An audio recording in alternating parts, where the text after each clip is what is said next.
What's up everyone, I've got an updated video for Starfruit Farm. So I actually created this new Starfruit farm. If you saw my onion farm, I did a similar video for onions. And in that video, I was making I think I was getting about 150,000 onions. So it was 150,000 every 4 hours. I didn't quite get up there on this one. This one, I got about 175,000. I think it was about like 6 or 7 hours, which is not bad, but it's not quite as good as the onions. And I think it's because this new feature that they added. So they added the ability to do like hold down F, right? I think there's also the sizing of these. I'm not sure. So there's something different about Starfruit than onions. The other piece though to this is that it's not as good as my onion farm, but it is about as effective. So before I begin, be sure to hit that like button and smash the subscribe button if you are new. So I actually went and bought about 4,000 onion seeds. And so it cost me about I think it was about 60,000 per seed, something like that. And so it cost me quite a bit. So for 4,000 Starfruit seeds, it cost me 240 million to buy all these seeds. So I wouldn't say this is going to be an average person's kind of investment. Now, did you need to buy 4,000? No, I mean, I only used about 3,500. And even then I didn't have to. I probably could have done about, I'd say 3,700 or 3,800 is about all you need. And if you use sprinklers are really expensive right now because you need so many crystallized iron. That would probably speed some things up and you wouldn't need as many seeds, but who's really going to invest that much money in sprinklers? I think it would just be a really, really dumb investment. That would be a really, really cool video though, but I'm not going to do that. But this uses a lot of blocks on my island. I think I spent about 9,000 blocks on this island. And so that's quite a bit of investment in your island space too. So I'm not going to actually keep this farm. I actually did this just for the experiment and I'm going to share the results with you. One of the things that you want to do anytime you do a farm like this, and you can use this for berry bushes, you can use this for onions, you can use this for any kind of farm that you want. So if you're making a carrot farm, you can do that. The one key that you need to do, the way I do this is the one thing you need to know is the times for harvest time. So these actually are about 6 minutes harvest every single time. Give a little bit more time for that. Some people are saying it's like 6 minutes and 10 seconds.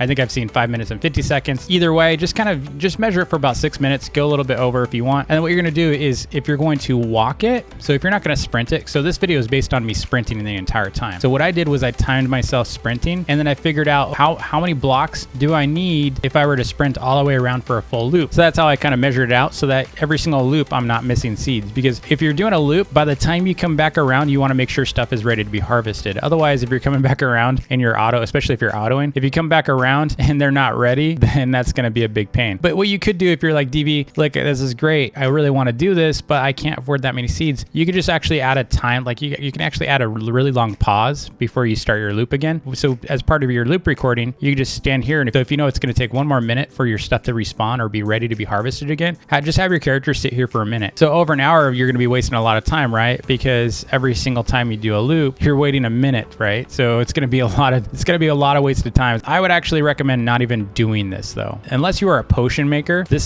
doesn't make any sense. And even then, even if you're a potion makers probably only need like 3,000, 4,000 or 5,000. It's just go to a vendor that's selling these or just create a little auto farm. So over the span of I would say about 7 hours or so, I did about 175,000 Starfruit. So that's actually pretty decent, especially if you're going to sell this through your vending machine.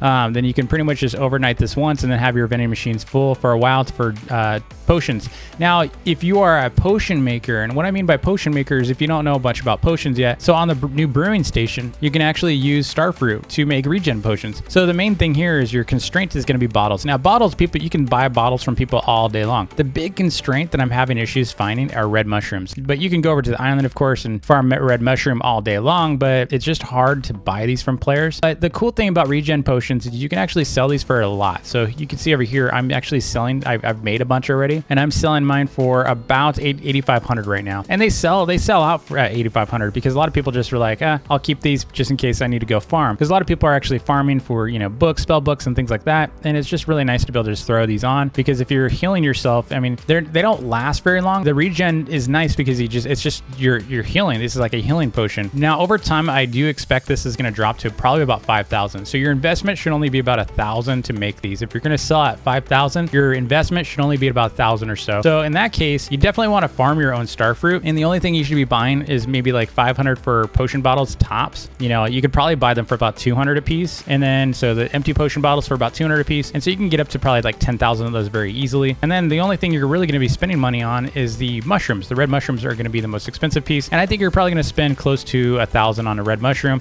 if you want them in volume, because what you can do is you can publish your island and then price your stuff, like just do a bunch of red mushroom machines inside your island and buy them at 500 500 to 1,000, and people will go out on your island while you're published. They'll go out into the wild and they'll go farm them and sell them to you. And that's a really great noob to pro video for them, is that they can sell you, you know, like 100 of those and make 100,000 very quickly. So of course they're going to go out and farm those for you. You can also go on the Discord. If you have Discord ability, you can trade for bulk mushrooms, and you could probably get them a lot cheaper than 1,000. I'm just saying, if you're on a public server and you're just kind of buying them, you're going to need to spend a lot. So now in the current scenario, if I made regen potions, I'd be making about 7,000 because my cost is really, really low, especially if I'm farming for my own starfruit. So I saw a rumor going around in my community that, oh my God, DV, they actually added oily starfruit now. So starfruit is now oily, and that's still a rumor. So I actually did a test. I'm going to show you the quick test. Conveyors do not make these oily yet. And I don't know if they would ever make them oily because they've already started this out without being oily, and they're too rare. You don't get any seeds. I think it would basically make these pointless. No one would ever, other than for regen potions, no one would ever make a starfruit farm. I actually still think starfruit are still underpowered, overvalued. I don't think anyone should ever make a starfruit farm unless they're making potions, because it's just kind of worthless. These give you 45 a piece. But you could say, well, DV, yeah, it's 15 more coins, right? Well, here's the thing. I don't get seeds. I can't get seeds. So if I'm farming this, I can't increase my farm, right? I can't multiply this. So at least with onions, I can get about 10,000 seeds very quickly with onions. And what I could do is I can turn those around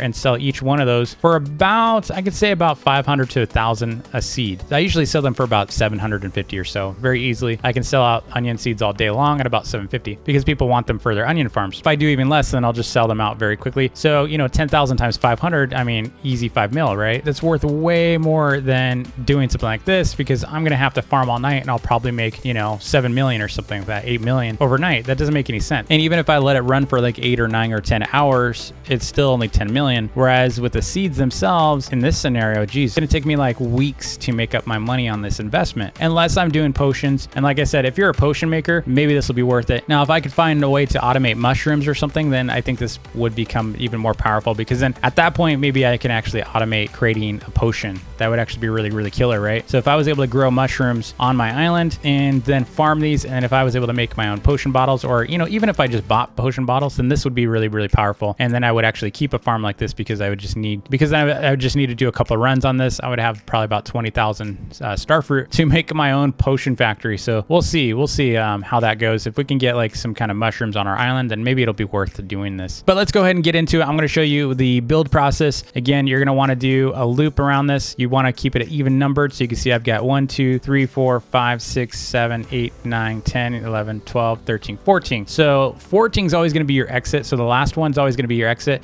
but you want to keep it even numbered. And this is how it works for any kind of farm like this. If you're doing onions, if you're doing berry bushes, you want to keep it, any kind of loop is always going to be an even number loop. Otherwise your exit's going to be on the other side. You're not going to be able to loop back. And this is about 250 blocks per row. So there's 250 seeds per row, right? It's about 3,750, not counting this row, which is only, you know, it's just only a handful more. It's more than you probably need. Like I said, you probably need about like 3,600 or something like that, especially considering I do little pauses. So you'll notice inside my macro recording, I usually kind of corner it. The reason is you're going to actually have some issues over time if you macro this, because what you want to do is you want to square up. What I do is I usually corner. So I'll kind of push my character into the corner. And then when I go into corners, so like if I'm coming this way, I actually push myself into the corner like that. And then I corner. And then what it does is it actually gives my macro time to keep up, because if I pause here, if there were slight variations or lag over time, so if my character slowed down, see how like it's going fast and then it can kind of slow down by getting a little edged over time, that could happen. So what you want to do is you want to give it a little bit of time and pauses while you're macroing to corner. So like right here, I kind of corner and I give it a second and then I go. And that just makes sure that my character's position is squared, and we never have an issue where it's like slightly over time. Because slightly over time, this could start happening. See how it starts getting friction, and it creates this variance in time. Now, in most cases, you're not going to have that issue. So you could probably just, you know, full throttle it if you really, really want to. It's, you know, you could just do something like that. I just didn't do that in this one because I like to corner, just because I've had issues in the past. You don't have to auto this. So if you're like, DV, I like this a lot, but I don't have a macro, I don't have a tool, I don't have any of that stuff. You don't have to. So here's what you could do. As long as you have an auto clicker, what you could do is you can set your auto clicker to just, you know, make sure you have your seed selected, and make sure you have some extra seeds in your hand. So, you know, you need at least 1 or 2 to start this with. So what you can do is you can just set your auto clicker right. So I'm going to do my auto clicker right now. So my auto clicker is running right now. So if I did this, you'll see it automatically plants it. So what you can do is you can just hold down F. So if you want to actively farm, then what you can do is you can just hold down F now, because they introduced the ability to just hold down. They didn't have that when I did my onion farm, but now you can just hold down F. Full sprint is you're gonna miss a lot at full sprint. So if you're like, DV, I don't really care about the time, I just want to make sure I get all my starfruit, then you could do something like this where you just hold down F and just don't sprint. See, I'm getting everything based on that. With your auto clicker, going back, I'm going to do this with the auto clicker on this side. You'll notice that you get everything with the auto clicker because you're going slower. The problem is if you're going full sprint, you just can't keep up. Now, I don't really have a problem with missing some starfruit though, because look how slow I'm going. If I went full sprint, I don't care if I'm missing some stuff because I'm going to be coming through again. And even the missing seeds. So you see how it's like missing some starfruit seeds. Now, this is not through my macro again. I would highly recommend the macro approach if you're going to do it, because because it plants a lot faster and you're going to be missing a lot less seeds. So you'll get them next round. So if there's no seeds there, it'll get it next round. So you don't have to worry about missing some, especially if you're full throttle. But the nice thing about full throttle is you're getting so many more starfruit per second. Whereas if you're going really slow, yeah, you're being more effective and efficient, but you're not getting quite as much, right? At least per second, you're not. It's a big difference. I've actually measured it. It's a huge difference. Even if we're missing stuff, it's a huge difference. So let's go ahead and jump into it. I'm going to go ahead and do a time lapse of me doing quite a bit of these. I think I did about like 20 something thousand in the time lapse. We're going to have an update maybe tomorrow or Sunday. So it's either going to be Saturday or Sunday. I can't wait to see what they're doing. They did announce that they're redoing some inventory stuff. I can't wait for the new inventory. They also announced animals. So they did announce animals. Then recently they also updated and launched this like naming for your island. So you can type in like what your island's about. So it gives you a reason, like if you're scrolling down here and it's like, oh, this guy's got title spell books. This guy's giving away a free vamp bow. This one's doing a fun obby and shop. The devs are constantly working on cool stuff in this game, and I'm really excited to see what they continue to add. I know we've had some data corruption issues every now and then and data loss issues every now and then, and they've actually did say that they fixed a bunch of stuff with the data corruption, so that's pretty cool. But I can't wait to see what's coming this Saturday, because what they were telling me, it sounded really cool, and it's always great to see when the devs are as excited as we are. So I can't wait to stream that as soon as the update is coming out. So as soon as I know when the update's coming out, I will schedule that stream, and I hope to see you in the next video. So thanks again for watching, and I'll see you soon. Take it easy.